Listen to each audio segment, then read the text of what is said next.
Hey everyone, James Baek here. Welcome back for some more VGC 17 back-to-back battles here on the channel today. We are going against Vic. I actually think I know this person, which is going to be hilarious. Happy holidays to everyone, by the way. Today is Christmas Day, the 25th, that I'm recording and uploading this. So, hope you guys have an amazing time with whoever you spend your time with the person or people that you treasure most, because I know not everyone comes from a happy family. I get that. I've seen this world, but I hope you at least have someone that you're spending time with that you love. But anyway, alright, so we're gonna see my opponent's team of Gastrodon, Celesteela, Garchomp, Arcanine, Tapu Koko, and Muck. I believe this guy is actually using Assault Vest Tapu Koko since I actually DM'd him on Twitter. Let's see, how do I want to handle this? Ninetales looks very solid in this situation. Ninetales Milotic actually looks extremely solid in this situation. So I think I will lead that because it's just so powerful against him. I don't see a reason not to. I can have Kartana and Marowak in the back. Hariyama doesn't do much against my opponent's team. Yeah, it really doesn't. And Porygon2 doesn't do much. I really think I should replace it with Salamence, because Salamence would be a lot more helpful than Porygon2. I think Intimidate could be so much better. But we're going to get started. Let's see what my opponent has. Let's see if he's got what it takes. I could see definitely a Tapu Koko lead. I just don't know what he would pair it up against. Well, with. So Milotic plus the Milotic plus Ninetales, Tapu Koko, Muck. Not the best thing for me. Definitely not the best lead for me. A Snow Warning will activate. He can't really touch me though. Alright, so I need Ninetales, right? Well, actually I don't need Ninetales if he brought Gastrodon in the back. I kind of just want to go for the Blizzard Scald play because there are two plays he can make. He can go for the knockoff and Thunderbolt play, I think, if he's running Thunderbolt. And I feel like he would go for this play on either Ninetales, expecting the Marowak switch, or onto Milotic, which you can catch a potential Marowak switch on there, and you get good damage otherwise, so I think I'll just go for the Blizzard Scald. Onto Tapu Koko. Tapu Koko is a big threat to my Kartana. We're going to see the Muck Protect, actually, so I think Muck was pretty safe. But, okay, I will accept that. We're going to see the Discharge come out, which does make sense here. So I could have got a free switch into Marowak, but I was really worried about a potential knockoff. I'm hoping no paralysis. Wow, that did way too much damage. The Ninetales gets paralyzed. A Maranga Berry will activate for Milotic, though, so at least something's going right. It's actually Life Orb, so yes, we don't get fully paralyzed, and we are going to actually be able to get rid of this Tapu Koko, which is fantastic for me. Unfortunately, what's not fantastic for me is if my opponent has Garchomp in the back. Actually, will the Scald be able to knock it out? No, it's actually not. Okay. I'm actually a bit surprised about that. Not gonna lie. Yeah, I'm actually kind of surprised about that. That paralysis is so bad, though. The reason is Garchomp can potentially outspeed me and win the game, which is why I think it's bad. I think I have a safe Aurora Veil here. I don't know if his Tapu Koko wants to protect. I wouldn't protect here if I was him. So I'm just going to protect Milotic. If he wants to knock out Ninetales, that's fine. If he knocks out Ninetales, that means the Life Orb damage will be able to pick up the Recall. And I could get this Aurora Veil up, which would be huge. It would be absolutely huge for me. Especially since I'm assuming he has Arcanine, because he really has nothing that can deal with Kartana, and I'm guessing it would be Garchomp last. I think that would make the most sense to me. We are going to see a Tapu Koko withdraw, which makes sense. Celesteela is actually coming out. Not the Pokemon I was anticipating, but we'll see what happens here. We're going to get a Protect off with the Milotic. And we do get the Aurora Veil up. Perfect. I don't know what he wants to do with his Muck, though. It's going to be the Poison Jab, and it's going to target down Milotic. Alright. What's annoying about this situation is Alright, so we're in a decent spot now, but this problem with the situation is he could get a beast boost right here for free. As we're going to see leftovers from that Ninetales-Alola. Yep.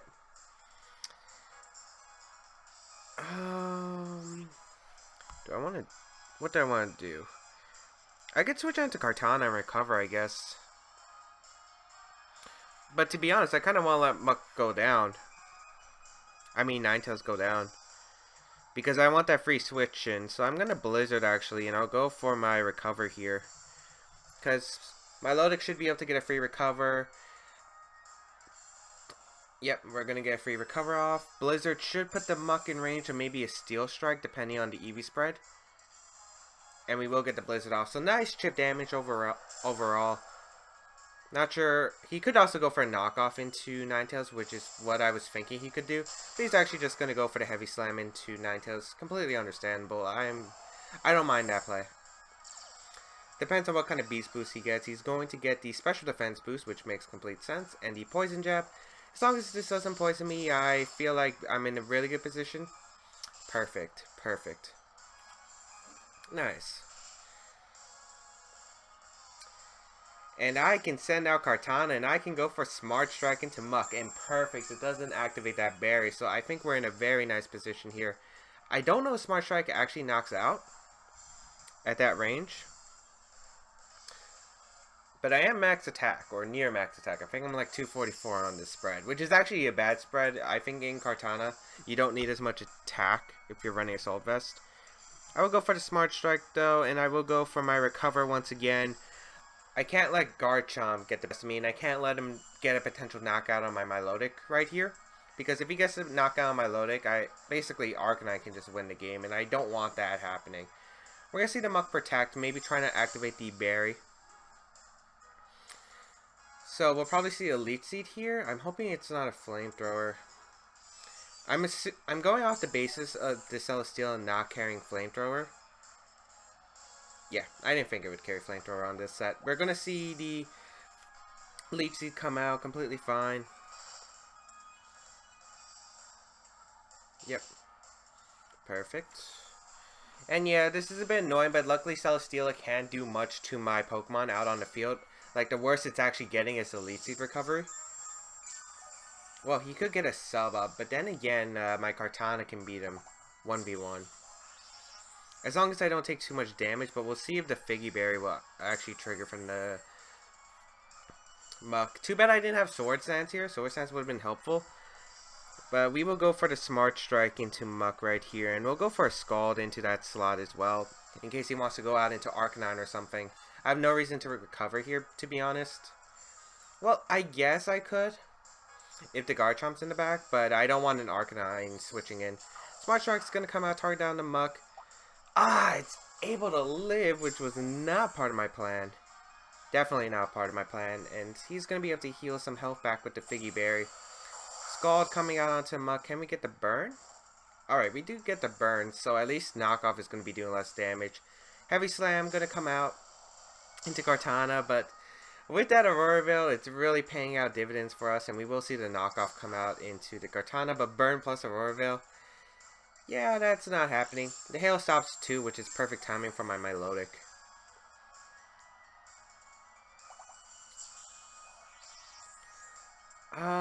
I think his Ninetales-Alola is pretty safe, so I think he'll keep it in, but he could go into Tapu Koko, which is a bit annoying. Electricity disappears from the battlefield, though. I think I'll just go for the Smart Strike once again into Muck. I have no reason not to.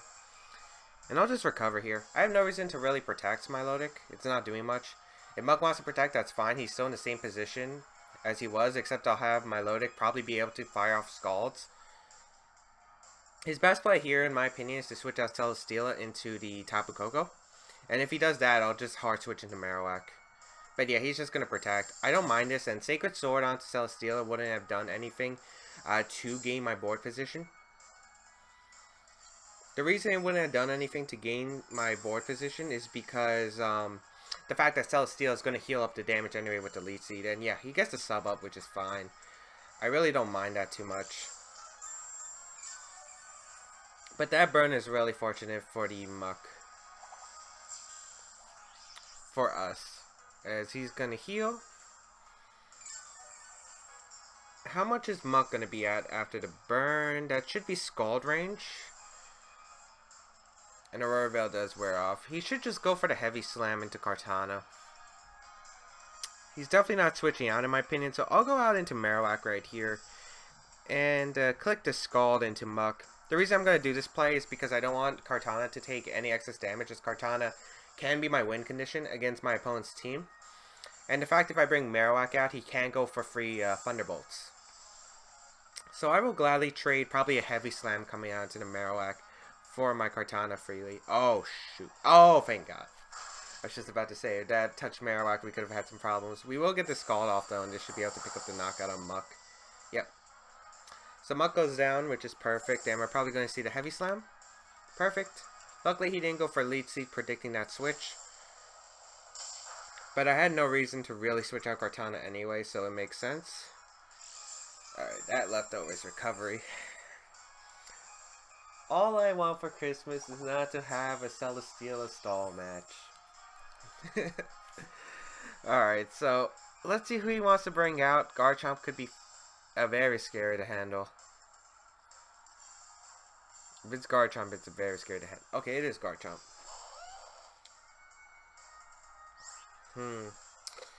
Now it comes down to my prediction of do I predict Tectonic Rage or not. Do I? It's always a not to.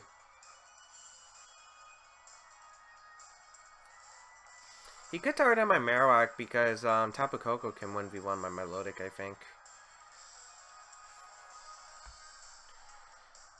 This is a 50-50 where do I predict him to go for Tectonic Rage or do I predict him to go for Earthquake? I think he would go for Tectonic Rage though. Yeah, I see him going for Tectonic Rage. I'm gonna protect. If this goes for the Earthquake, I'm basically screwed anyway. So we'll see if he goes for Tectonic Rage here or not. Yeah, it's just gonna be the plain Earthquake. Marowak could survive this, depending on the spread. Okay, we do live. So we'll at least break the sub up, but I don't think that's gonna win us the game. We're actually gonna see the Heavy Slam come out. So okay, the correct play there was to protect Ice Beam, but I thought if you get rid of my Milotic there, you force Kartana to come back in, and then you can actually just freely EQ to win the game. That's what I thought. Yeah, that's unfortunate, but it looks like we'll be taking a loss in this game. Guess I could have played that one better. But the paralysis, like if he didn't get the paralysis on Ninetales, I could have saved it for this Garchomp, because Garchomp was really annoying. Especially because you have to play those mind games with the Z move. Like the Tectonic Rage is just such a threat on Garchomp. It just does so much damage. It really does. So that paralysis kind of sucked. Because what I could have done was actually switched out to save my Ninetales into Kartana on the Poison Jabber knockout that was coming from Muck. Oh well. I mean, I definitely had like a free play just to go for the Ice Beam to Garchomp. Except I'm not sure if Ice Beam knocks out Garchomp. That's the problem. I mean, I do have special attack investment, but Garchomp is a pretty bulky Pokemon. Oh well, that's unfortunate. It would have really helped to save the Ninetales, but you know, Discharge has a 30% chance. I got the Scald Burn, so I guess I'm not going to complain. Let me see. What else could I have done better?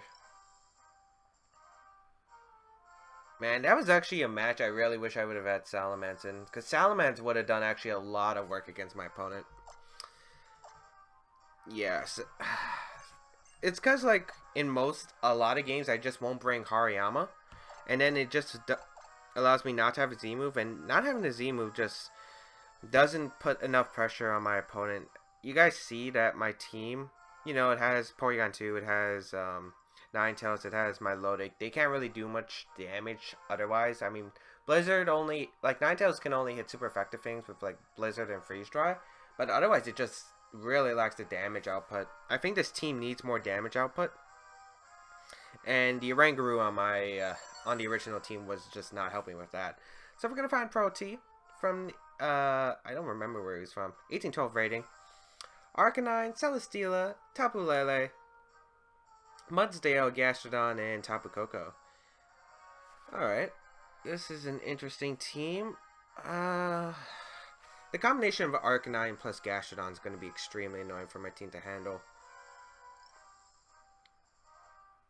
Although I could just leave Ninetales-Milotic. I actually see nothing wrong with leaving Ninetales-Milotic. Tapu Lele is going to be a threat, that's for sure. I need to get rid of Tapu Lele. Actually, there's a lot of threats on this team. I'm not really afraid of the Mudsdale. Or the Gastrodon, really. If it's Scarf Tapu Lele, that's a threat. If it's,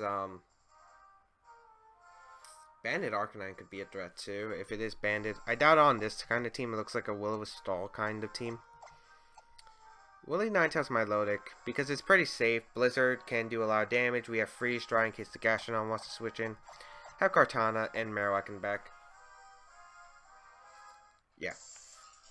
I think this is pretty safe. Now, how do I want to handle this battle? That's the question. How do I want to handle this battle? I could prioritize on a few things. I think the Arcanine is something I should prioritize because then I think I would win the game with my Kartana. We're going to see the Arcanine Tapu Lele straight out. Okay.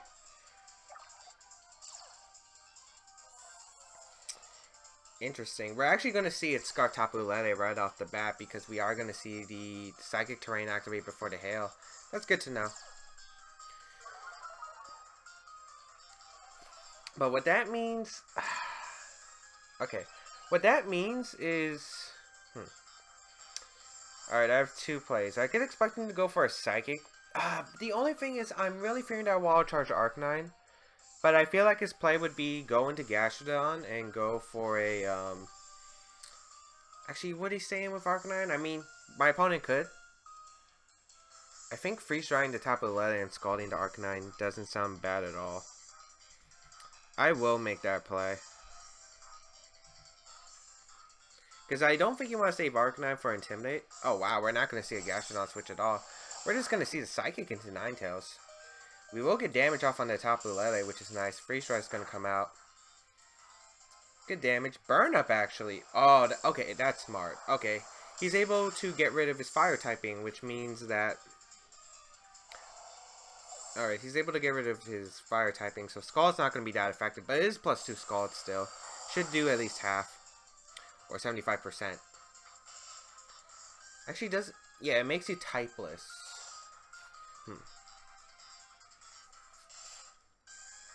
Alright, Milotic's looking in a fantastic position. This is where I really wish my Marowak was the spread that could survive stuff. You know what, I'll go out into Kartana. Yeah, I'll go out into Kartana. I'll just click Leaf Blade on the Arcanine slot and Scald into Tapu Lele. Yeah, Scald should knock out a Scarf Tapu Lele at this range if it's not invested in bulk. And if he wants to switch on to Gastrodon, Leaf Blade will catch the Arcanine switch. And if he wants to switch out to Tapu Lele for Gastrodon, that's fine too, because the Leaf Blade will knock out Arcanine at that range. And I'll get my Beast Boost. So no matter what, I still think I'm in a pretty fine position. I do have to conserve my Kartana though, because if I'm not able to knock out Gastrodon, that's a problem. Because the rest of my team can't... Well, +2 Ice Beam plus Shadow Ball might actually be able to knock out the Gastrodon. So I guess I might not have to worry about that. But it depends on who has in the back. This man just going all out. Going for the Psychic into Kartana. Jeez, that does a lot of damage. That's a Solvest Kartana. Wow. That's a Solvest Kartana and it still did that much. We will get the Beast Boost, which will be the Attack Rise. And we'll get the Scald off onto the Tapu Lele, and that should pick up the knockout. Yep. So we're up 3-2, but I don't really like my position here. Hail is going to activate. We actually should be able to live one more turn of Hail. Tapu Koko probably comes in here. Along with Gastrodon. Gastrodon does come out. And it is Tapu Koko. Okay. So if I get rid of this Tapu Koko, I win the game. I would Dazzling Gleam Scald that slot, but no matter what, I will just switch on to my Marowak. Makes it pretty safe here. And I'll just Ice Beam the Tapu Koko slot. No matter what, I think this is a safe play. Because he can't knock out Marowak unless he goes for like a Nature's Madness Scald. I don't think he would. And we will see the discharge. Makes 100% sense. But I will definitely keep my Kartana around because it can win the game. Discharge. That's a lot more than I'm expecting. We'll see if it's Life Orb here. I don't think that's Life Orb. We will get this Ice Beam off into the Tapu Koko. Oh wait, if he scalded my Milotic. Okay, he scalded my Marowak, that's fine. Hail. Okay, we saw no Life Orb and that discharge did way too much than my liking. I actually think that's Specs. I think that's bulky Specs. Well, sort of bulky. It didn't really take the Ice Beam that well, but I think that would be Specs. I'm gonna go for the Shadow Bone Protect here. Marowak is faster than Gastrodon, unless it runs a lot of speed EVs, which I kind of doubt. And yeah, he doesn't protect with the Tapu Koko. Yeah, I think he has Specs. And that's perfect for me. Lightning Rod will activate. It depends on if Gastrodon's faster. Yeah. No way you're going to run that much speed on Gastrodon. Shadow Bone will come out, knock out the Tapu Koko. Tapu Koko goes down. Scald will come out. But that's fine. We do live one more turn of Hail with our Kartana. Actually, how many turns of Hail do we have left? I think we have one more after this. Milotic actually barely survives. And also, we're not sure if this Gastrodon carries Protect. Some Gastrodons don't carry Protect. I mean, you probably should. I think Protect is a great move on Gastrodon in this format at least. Wait, how many turns of Hail? Yeah, this is the last turn of Hail, so he can't even win based off Hail. He would have needed 2 more turns of Hail and the fact that he would have to get a double Protect. We're going to see the Ice Beam come out, and that will be able to knock out the Gastrodon, and that will be good game. So, I know I usually do 3 battles. Well, actually, no. It's more like how much time is each battle, because you guys know that the fact that I try to aim for at least probably around 25 minutes or plus. And my clock says it's about 25, so, well, it'd probably be 24 because of the minute delay. But I hope you guys enjoyed today's episode. It is Christmas time. I think I should be spending more time out there with my family. And so should you. Happy holidays, everyone. If you guys want to check out the rest of the series, if you are missing any episodes of VGC back-to-back battles in your life, there's a playlist down below. You can, if you missed the previous episode, go check it out. Subscribe to my channel if you don't want to miss any daily uploads that I do. And you guys can check out my social media as well. Twitch, I'll be streaming tomorrow. Twitter, for sure, for any updates. And if you guys want to support the channel, there's always Patreon. And yeah, the team is down below if you guys want to try it out as well. And I think that's pretty much it. Happy holidays, everyone. Spend it with the people you love. And I hope no matter who you are, wherever you are, that you're having a great day. Later, guys.